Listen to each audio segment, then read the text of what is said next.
Велислав е чист и се чувства добре! Аз съм Никола! Никола е чист и се чувства добре! Аз съм Христо!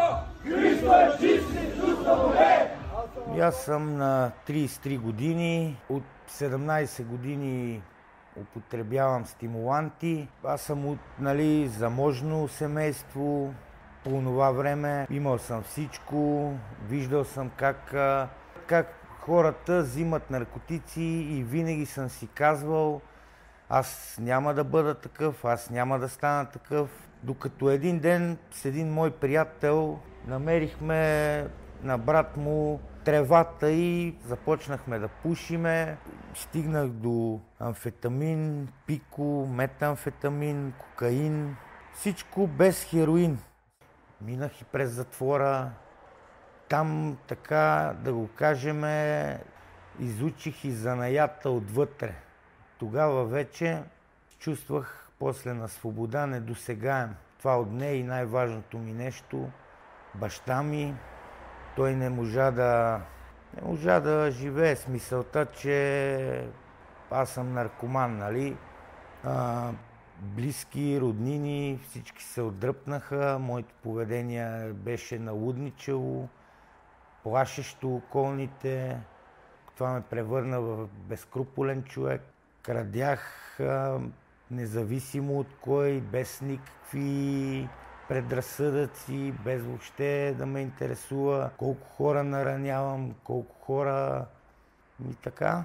През годините съм се опитвал много пъти да си поставям граници и такива работи, което за мен е било невъзможно. Това в речника ми не е съществувало граници. Обещавал съм, лъгал съм, крадял съм, наранил съм както и моето семейство и много други семейства.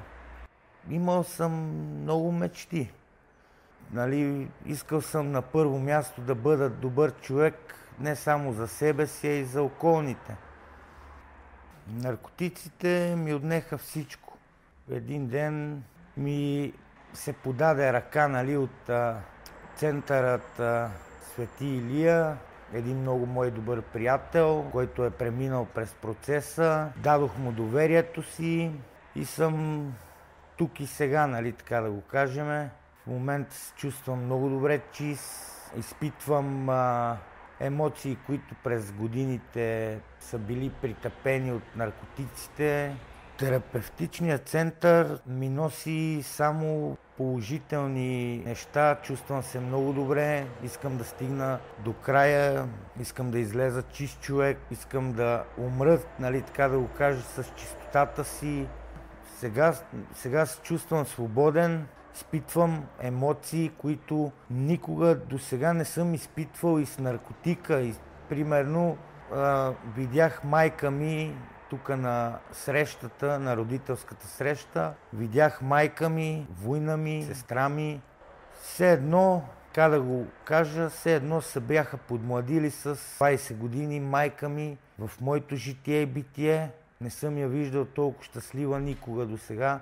Аз съм също много щастлив, че направих тази стъпка, че направих тази промяна и искам да бъда един обикновен човек, който да бъде не само полезен за себе си, полезен и за другите, да създам семейство, да имам деца и всички тия простички работи, на пръв поглед, но не и през употребата. Тя наистина ми отне всичко. Велислав е чист и се чувства добре! Аз съм Никола! Никола е чист